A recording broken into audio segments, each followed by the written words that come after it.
My tenant painted my entire house bright blue and said squatters' rights made it his. My tenant Lyle had been renting my property on Maple Street for exactly 18 months.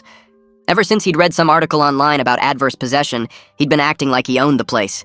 He'd tell the neighbors he was planning renovations. Tell the mailman this was the Lyle residence now.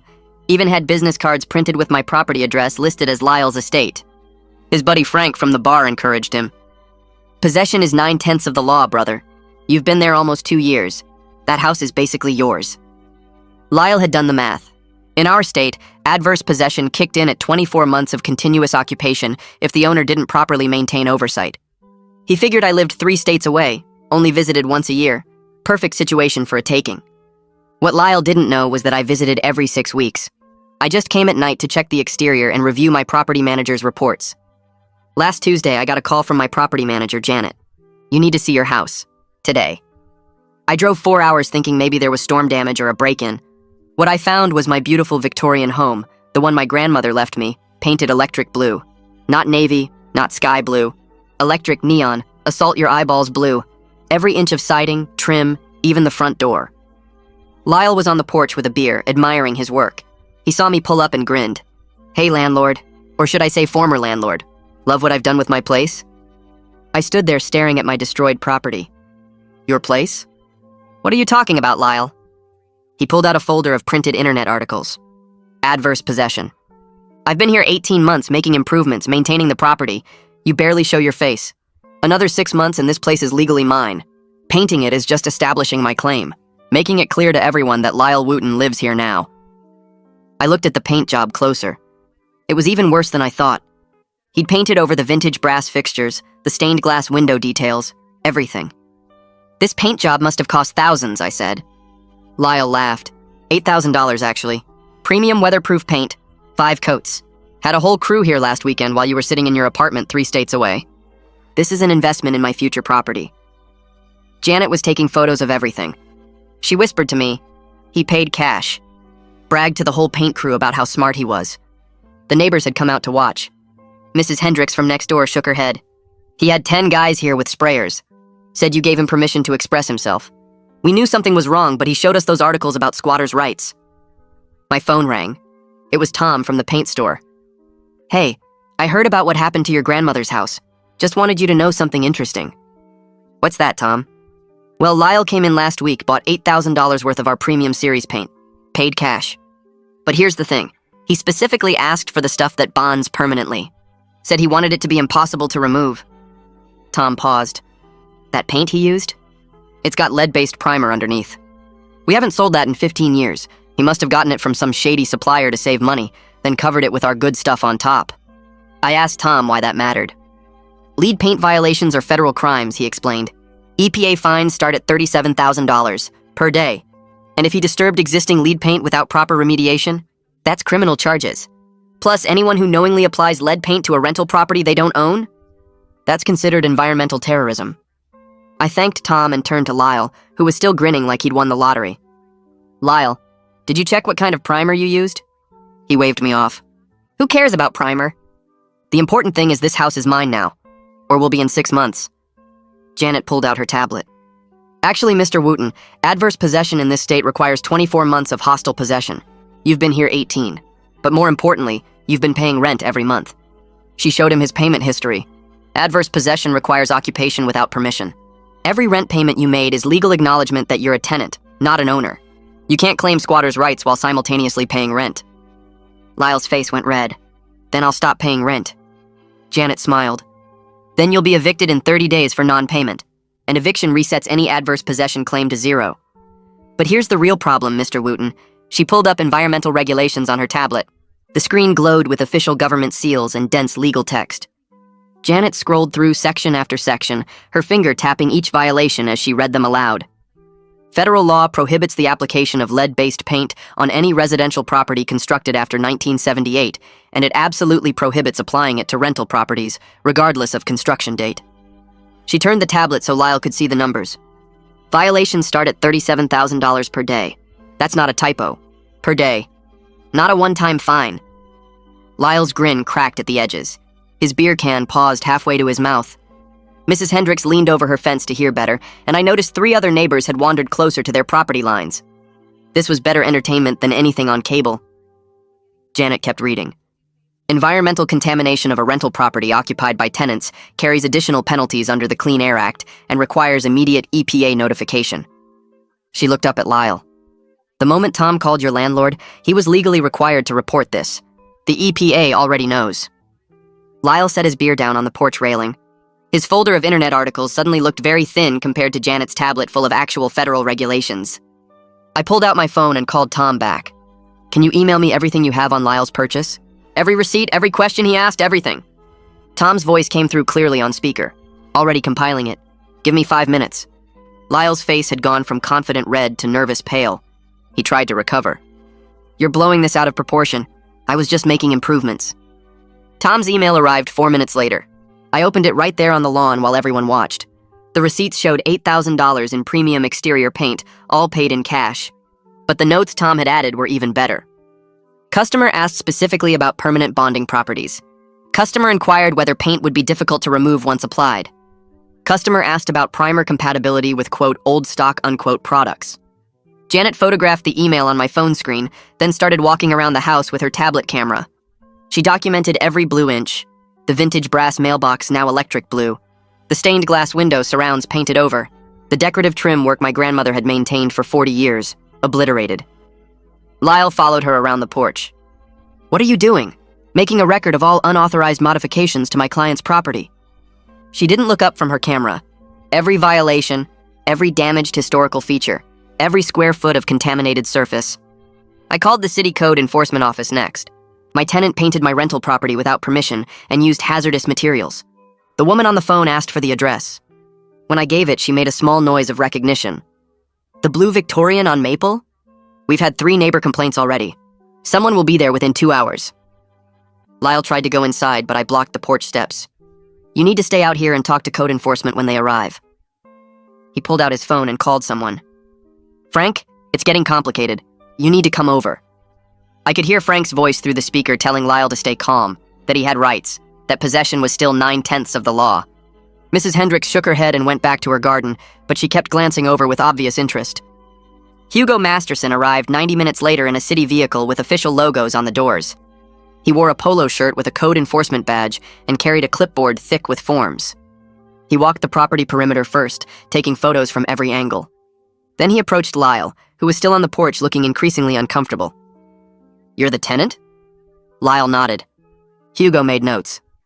Did you obtain permits for this exterior modification? No, but I don't need permits for my own property. Hugo stopped writing and looked up. This isn't your property according to county records. Did you get written permission from the property owner? Lyle gestured at me. He's right there, and no, Hugo turned to me. Did you authorize this paint job? Absolutely not. Hugo made more notes, then pulled out a testing kit from his vehicle. I need to take paint samples. The county lab will test for lead content and other hazardous materials. He scraped samples from 6 different locations on the house, each one going into a labeled evidence bag.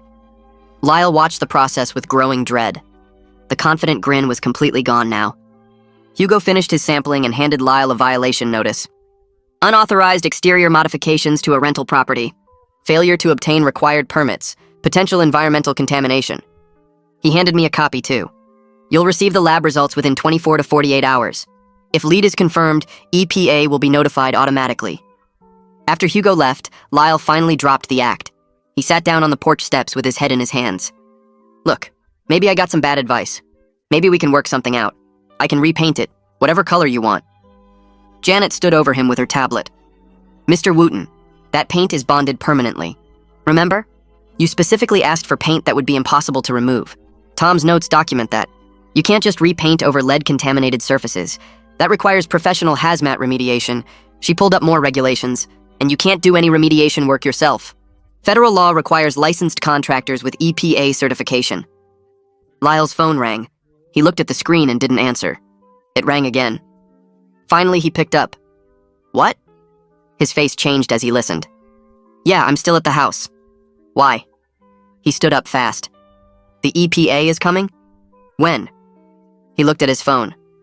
Tomorrow morning. They want to inspect the property. Janet smiled. That was faster than I expected. Usually takes 3 to 5 business days. Must be a slow week for environmental crimes. Lyle started pacing the porch. This is insane. I was trying to improve the value. I was making the place nicer. I pointed at the electric blue siding. You think this is nicer? You painted over historical features that took my grandmother years to restore. You used illegal hazardous materials. You deliberately chose products that would be permanent. Nothing about this was improvement. It was sabotage. Janet checked her tablet. Actually, Mr. Wooten, painting a Victorian home in a historical district this color without approval decreases its value significantly. I pulled up comparable sales earlier. Similar homes in original condition sell for around $400,000. I showed Lyle the listings on my phone. Your blue paint job? Based on remediation costs and lost historical value, you've decreased this property's worth by at least $50,000. And that's before we factor in the lead contamination. Lyle sat back down. His hands were shaking. $50,000? Plus EPA fines? Plus remediation costs? Janet nodded. Plus my legal fees for handling this situation. Plus lost rental income while the property is uninhabitable. Plus code enforcement penalties. She started adding numbers on her tablet calculator.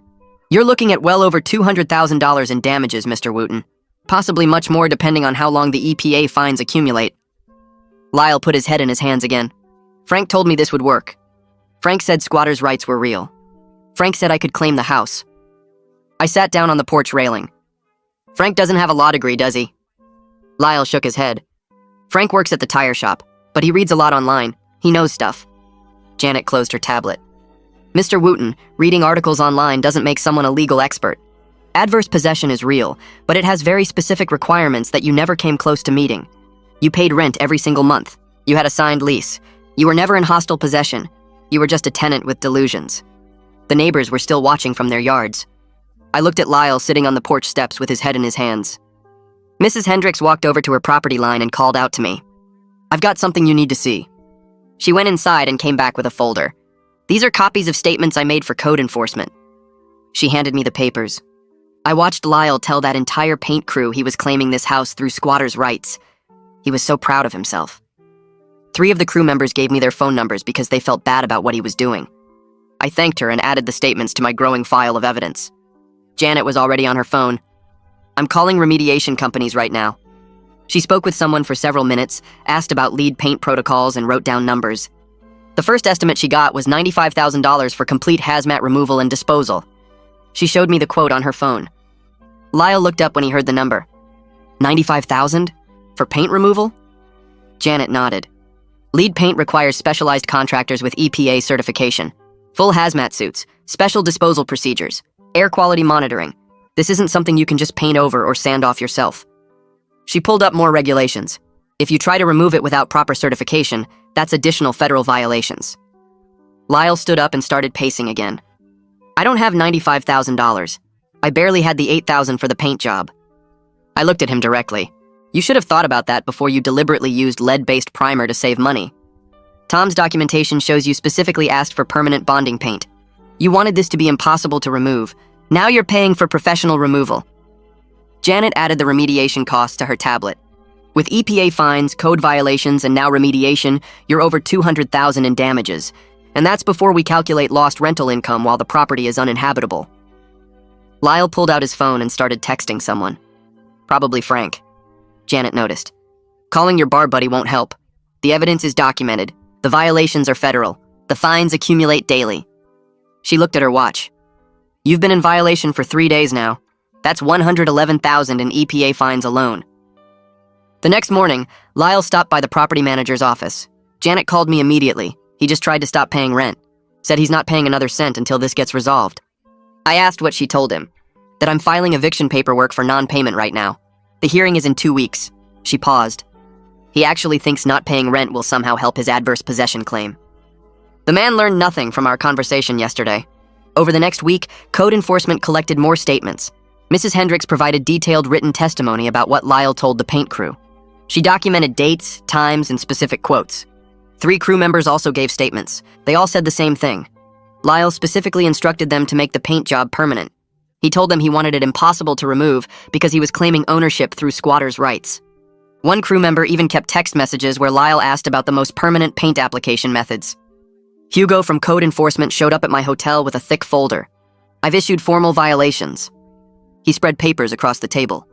Unpermitted exterior work, environmental contamination, reduction of property value in a historic district. The fines total $18,000. Plus, the violations mean Lyle cannot legally occupy the property until everything is cleared. I asked how that affected my eviction case. Hugo smiled. It means even if he tried to fight the eviction, which he can't because he stopped paying rent, he still can't live there due to code violations. You've got him from multiple angles. 2 weeks later, the eviction hearing arrived. I sat in the courtroom with Janet and my attorney. Lyle walked in carrying a folder of printed internet articles, the same articles he'd shown me on the porch. The judge called the case. Lyle immediately started talking about adverse possession. The judge held up one hand. Mr. Wooten, have you been paying monthly rent on this property? Lyle hesitated. Well, yes, but I stopped 2 weeks ago to establish hostile possession. The judge looked at Janet. Do you have payment records? Janet handed over 18 months of rent payments, every single one documented and cleared. The judge reviewed them for about 30 seconds. Mr. Wooten, you cannot claim adverse possession while simultaneously paying rent. Every payment you made is legal acknowledgement of your tenant status. Your claim has no merit whatsoever. Lyle pulled out his articles. But these say that if you occupy property for long enough. The judge cut him off. Those articles assume hostile occupation without the owner's permission. You had a signed lease, you paid rent monthly, you were never in hostile possession. She looked at the property damage evidence Janet provided. You also caused significant damage to the property using hazardous materials. The judge ruled in my favor immediately. Lyle had 72 hours to vacate completely. She also added a restraining order preventing him from returning to the property for any reason. Lyle stood there holding his internet articles. This isn't right. I did everything the articles said. The judge closed the file. The articles were wrong. Or more likely, you misunderstood them completely. 72 hours, Mr. Wooten. 3 days later, Lyle was still at the house. I drove over with Janet and found him sitting on the porch with all his belongings packed but refusing to leave. The house is mine. I'm not going anywhere. Janet pulled out her phone. I'm calling the sheriff.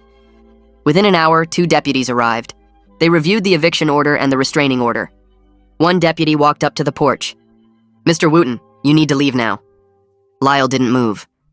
This is my property. I claimed it through adverse possession. The deputy looked at his partner. We're going to remove you now. They physically escorted Lyle off the porch and onto the sidewalk. His belongings followed. Boxes, furniture, everything stacked on the curb. Lyle stood next to his stuff, still insisting the house was legally his. Janet had the locksmith ready. While Lyle watched from the sidewalk, the locksmith changed every lock on the property. Front door, back door, side entrance, garage. Mrs. Hendricks came out on her porch to watch. She shook her head at Lyle's continued delusion. You did this to yourself. Everyone tried to tell you. Meanwhile, Frederick's EPA investigation had expanded. He called me that afternoon. We found Lyle's supplier. Guy's been selling illegal lead-based paint products to multiple people. Lyle just got subpoenaed to testify about where he bought the primer and why he specifically sought out lead-based products. I asked how that affected Lyle's situation. Frederick explained that cooperation might reduce his personal fines slightly, but the violations still stood. And if he refuses to cooperate, that's obstruction. More charges, more fines. I filed the civil lawsuit the next day. My attorney put together damages for property destruction, lost rental income during remediation, the $95,000 in remediation costs, EPA fines, code enforcement penalties, and legal fees. The total exceeded $300,000. My attorney was realistic about collection. We'll get a judgment. But Lyle doesn't have that kind of money. We'll be garnishing his wages for the next 20 or 30 years. Small monthly payments that barely cover interest. The remediation crew arrived the following Monday. They showed up in full hazmat suits with specialized equipment. The lead paint removal process was careful and slow. Every surface had to be treated properly. The contaminated materials went into sealed containers for special disposal. Air quality monitors ran constantly. The work took 3 full weeks. I documented everything with photos and detailed receipts. Every day of work, every piece of equipment, every disposal fee. The final bill came to exactly $95,000 as estimated. Frederick completed his EPA investigation 6 weeks after the initial violation. He determined that Lyle's actions were willfully negligent. The evidence showed Lyle deliberately sought out lead-based primer to save money on his paint job. He knew about the hazards but used the illegal materials anyway. The final EPA fines totaled $222,000 for 6 days of violations before remediation began. Frederick filed a formal report recommending criminal prosecution for environmental crimes. The district attorney got Frederick's report 3 days after he filed it. I got a call from my attorney saying the DA's office wanted to meet with me to discuss criminal charges against Lyle. I drove back to town and sat in a small conference room while the assistant district attorney reviewed stacks of documents. She was young, maybe 30, and she kept shaking her head as she read through the EPA violations, the code enforcement reports, and all the witness statements from neighbors and the paint crew. The evidence was overwhelming. Lyle had deliberately sought out illegal materials, applied them to property he didn't own, created environmental hazards, and then bragged about it to everyone who would listen. The assistant DA looked up from the papers and told me they were filing charges for reckless endangerment, criminal property damage, and environmental violations. She explained that normally they might offer a deal immediately, but Lyle's actions were so brazen and well documented that they wanted to send a message. 2 days later, Janet called to tell me Lyle had been arrested at his new apartment. The bail was set at $15,000, which apparently took Lyle 3 days to scrape together. He got released but had to surrender his passport and stay in the county. His court date was scheduled for 6 weeks out. During that time, Lyle hired a criminal defense attorney who reviewed all the evidence and apparently had a very long, very difficult conversation with his client about the reality of his situation. The attorney contacted the DA's office to discuss a plea agreement. I got updates from my own attorney about the negotiations. Lyle's lawyer was trying to get the charges reduced, but the DA wasn't budging much. The evidence was too strong and the violations too serious. After 2 weeks of back and forth, they reached a deal. Lyle would plead guilty to all charges in exchange for avoiding jail time. The plea agreement required him to pay full restitution for the $95,000 in remediation costs, accept the judgment for all civil damages in my lawsuit, and serve 2 years of probation with 200 hours of community service. His attorney told him if he went to trial and lost, he was looking at actual prison time, possibly 2 to 3 years. Lyle signed the agreement because he had no choice. The plea hearing was quick and anticlimactic. Lyle stood before the judge looking defeated and mumbled his guilty pleas to each charge. The judge accepted the agreement and laid out the terms in detail, making it clear that any violation of probation would result in immediate jail time. Meanwhile, the remediation crew had finally finished their work. I drove back to see the house for the first time since they started. My grandmother's beautiful Victorian home looked exactly like it had before Lyle destroyed it. The original colors were restored. The vintage brass fixtures were cleaned and repaired. The stained glass windows were perfect again. I stood on the sidewalk just staring at it, remembering how it looked covered in that awful electric blue paint. Mrs. Hendricks came out of her house and walked over to me. She said she was so relieved to see the place looking proper again that the blue eyesore had been driving her crazy for months. Over the next few days, several other neighbors stopped by to thank me for fixing everything. They all had stories about Lyle's ridiculous claims and his attitude during those weeks when he thought he was going to steal my house. I hired a different property manager to replace Janet, who had done an excellent job but was retiring. I listed the house for rent at a price $200 higher than what Lyle had been paying. The new rate would help cover my losses over time, though I knew I'd never fully recover everything this disaster had cost me. 6 months passed. I got new tenants who were a young couple restoring old homes as a hobby. They loved the Victorians' historic character and treated it with respect. They sent me photos of small improvements they were making with my permission, things like period-appropriate light fixtures and careful garden work. Every month, I got a tiny payment from Lyle toward his massive debt. The garnishment took 25% of his wages, which worked out to maybe $300 monthly. At that rate, he'd be paying me for the next 40 years and still wouldn't cover everything. The math was depressing for him but satisfying for me. I started visiting the property regularly again, not just to check on things, but because I genuinely enjoyed it. Sometimes I'd drive past Lyle's new apartment, a rundown place in the bad part of town, and think about how he'd destroyed his own life over a stupid internet fantasy. Frank apparently stopped hanging out with Lyle after watching his bar buddy lose everything. Mrs. Hendricks told me Frank actually apologized to her for encouraging Lyle's delusion. Tom at the paint store now used the whole story as a cautionary tale. Whenever someone came in asking about cheap primers or trying to cut corners on a paint job, Tom would tell them about the guy who thought he could steal a house with blue paint and lead-based primer, then ended up with a criminal record and debt that would follow him forever.